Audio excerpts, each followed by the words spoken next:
مشہدی صاحب کا یہ کہنا تھا کہ مہنگائی ہے، بے روزگاری ہے، لیکن ان لوگوں جن کے اوپر ٹیکس لگنا چاہیے، مثلا جو ہمارے زرعی لاٹس ہیں جن کے اوپر ٹیکسز لگنے چاہیے، آج تک ان جاگیرداروں پر، سرمایہ داروں پر ٹیکسز پاکستان میں نہیں لگے. اور انہوں نے کہا کہ بڑا دکھ کا یہ مقام ہے کہ ایسے لوگ جن کو ٹیکس دینا چاہیے وہ پاکستان میں نہیں دے رہے. یہ میرے کنر صاحب آپ سے جو میری ریکویسٹ ہے نا وہ یہ ہے کہ آپ ایک قرارداد پیش کریں قومی اسمبلی میں.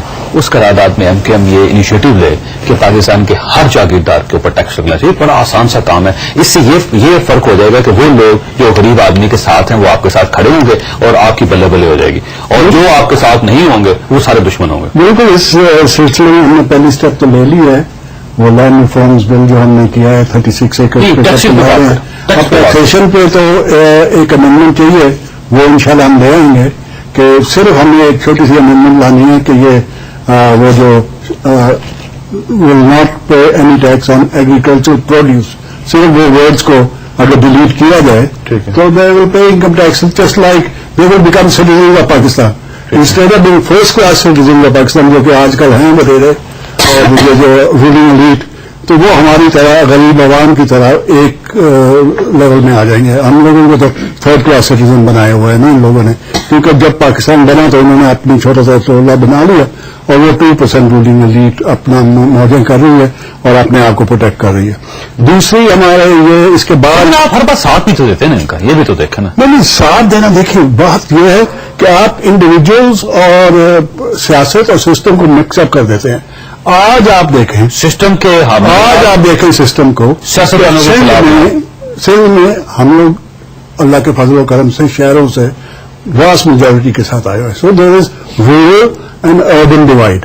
اس کو دور کرنے کے لیے، اس میں ہم یونٹی پیدا کرنے کے لیے، اس میں یکجہتی پیدا کرنے کے لیے، اس میں پیار محبت افہام اور تفہیم پیدا کرنے کے لیے ہم لوگوں نے پاکستان پیپلز پارٹی کے ساتھ اور اس سے پہلے پاکستان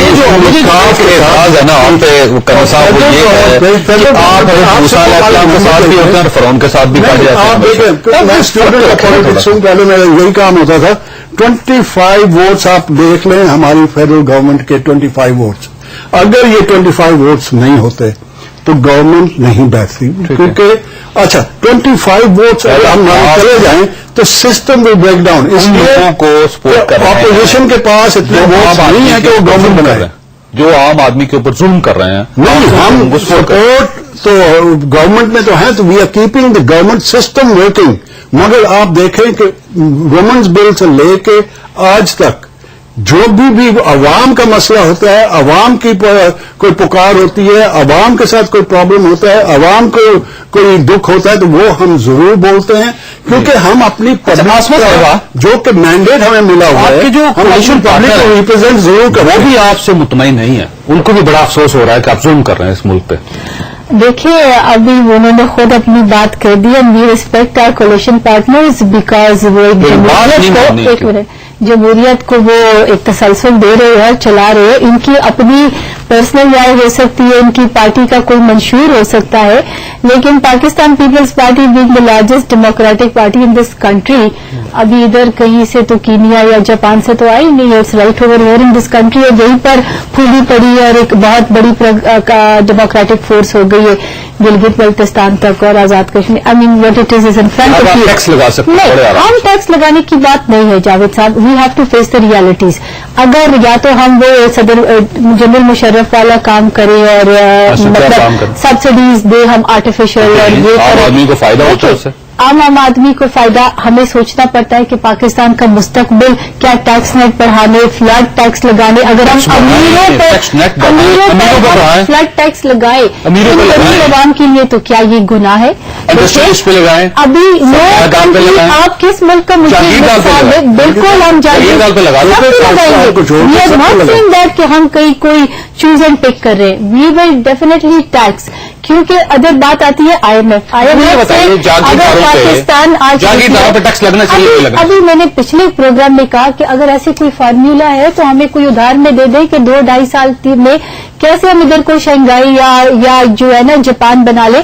یو سی جب قوموں کی یا ہر ملک یا جو پروسیس آتا ہے حکومت کا، اس کی جو فارمولاز ہوتے ہیں یا جس کی جو امپلیمنٹیشن ہوتی ہے وہ اگلی coming government is hit by that.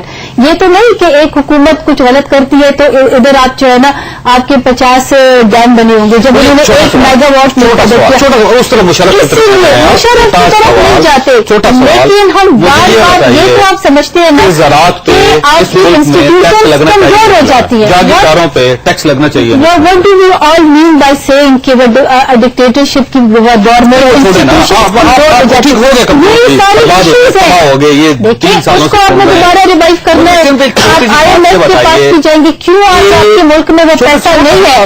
کیوں نہیں ہے کہ ہم 2 کروڑ عوام کو ہم ان کے مسائل کو بالکل لگنا چاہیے. مخدوم امین فرین صاحب کے اوپر ٹیکس دیکھیے مخدوم سے کی کوئی اسپیسیفائڈ کوئی جاگیردار بھی پاکستان کا وائی آر وی ڈسکریمنیٹنگ. ہم پاکستان کے میرے زمین کو بھی لگنا چاہیے، ہر جاگیردار پر لگنا چاہیے، لیکن جو ایگریکلچر ٹیکس ہے وہ پروونشل اٹانومی کے ذریعے اب ان کے پاس ہے اور وی ویلکم اٹ. یہ نہیں کب ہم نے یہ کہا ہے.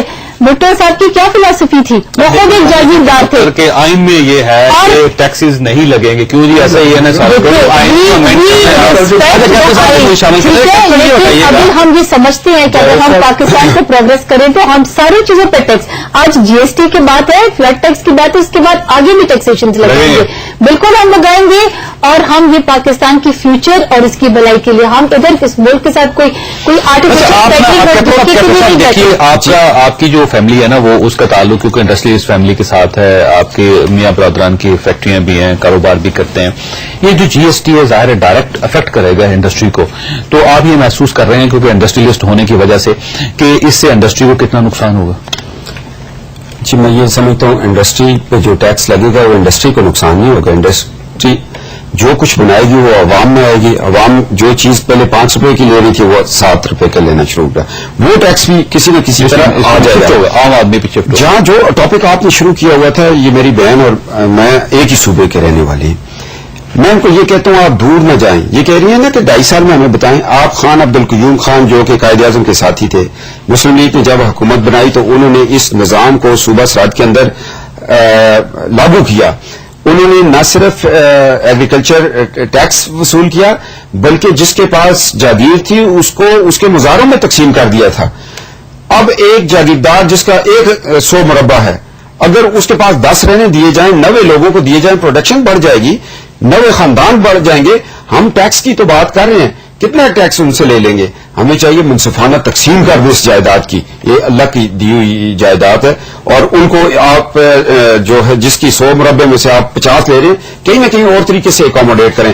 آپ جس طرح مشدی صاحب نے کہا، آپ اتنا ہوم ورک نہ کریں.